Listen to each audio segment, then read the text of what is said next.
I have one question about the Iranian nuclear program. امریکہ نے کہا کہ اس نے 3 سائٹس کے اوپر حملہ کیا ہے اور وہ B-2 کے جو بامبرز ہیں انہوں نے 30,000 پاؤنڈ وزنی بم اس کے اوپر کرائے ہیں. اس سے پہلے اسرائیل حملہ کر رہا تھا. تو پاکستان تو مذمت کرتا ہے ایران کے اصفہان ہو یا فردو والی فیسلٹی ہو یا نتنز والی فیسلٹی ہو اس کے اوپر جو حملہ کیا گیا. لیکن اب اس نیوکلیئر پروگرام کی کرنٹ سٹیٹس کیا ہے؟ کیا ایران کا وہ پروگرام محفوظ ہے؟ کیونکہ سائنٹسٹ بھی شہید کیے گئے اور پروگرام کے اوپر جہاں سائٹس تھیں اس کے اوپر بمباری بھی کی گئی. کیا پروگرام اب محفوظ ہے ایران کا؟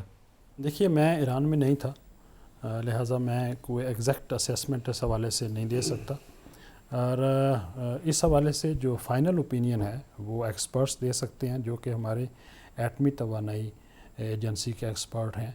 اور جس طرح سے وہاں پہ تباہی ہوئی ہے ابھی تک میں نہیں سمجھتا کہ وہ بھی اپنی کسی اسیسمنٹ تک پہنچ چکے ہوں. وہ ایک مکمل اسیسمنٹ وہ بھی ابھی نہیں دے سکتے. لیکن اگر آپ امریکہ اور اسرائیل کے دعووں کو دیکھیں، وہ تو کہتے ہیں کہ ہم نے بہت جو ہے وہ سیریس نقصان پہنچایا ہے اور بھاری نقصان پہنچا ہے اس حوالے سے.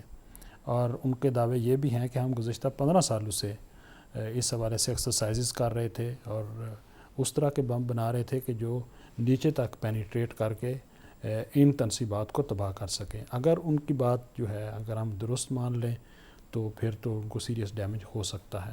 اور ٹرمپ صاحب کی طرف سے بھی یہ دعویٰ کیا گیا ہے اور صہیونی حکومت کی طرف سے بھی یہ دعویٰ کیا گیا ہے کہ ہم نے وہاں پہ ایک جو ہے وہ بڑا نقصان ان تنصیبات کو پہنچایا ہے. لیکن ابھی تک اس بارے میں کوئی ایگزیکٹ اندازہ لگانا مشکل ہے کہ کتنا نقصان اس کو ہوا ہے. یہ بات درست ہے کہ انہوں نے ہمارے ایٹمی سائنسدان جو ہے ان کو شہید کیا ہے، لیکن بات یہ ہے کہ انہوں نے تو ہمارے کمانڈرز کو بھی شہید کیا تھا، اور وہ یہ سوچ رہے تھے کہ ہمارے کمانڈرز کو شہید کرنے کے بعد اگلے دن ایران کولیپس کر جائے گا.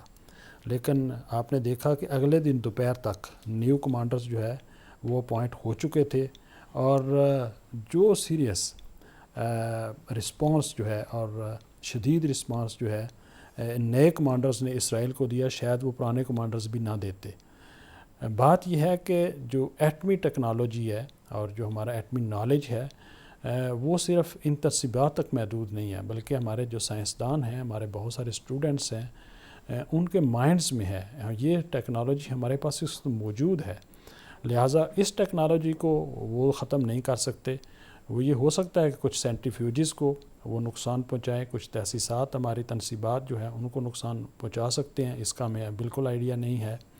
اور لیکن ٹرمپ صاحب کا دعویٰ یہ ہے کہ ہم نے 100% ایران کی جو تنصیبات ہیں ان کو تباہ کر دیا ہے. جب امریکہ کی انٹیلیجنس نے یہ رپورٹ دی کہ ایسا نہیں ہے، مکمل طور پہ آپ تباہ نہیں کر سکے، تو انہوں نے اپنی انٹیلیجنس کے لوگوں کو ہی فارغ کر دیا.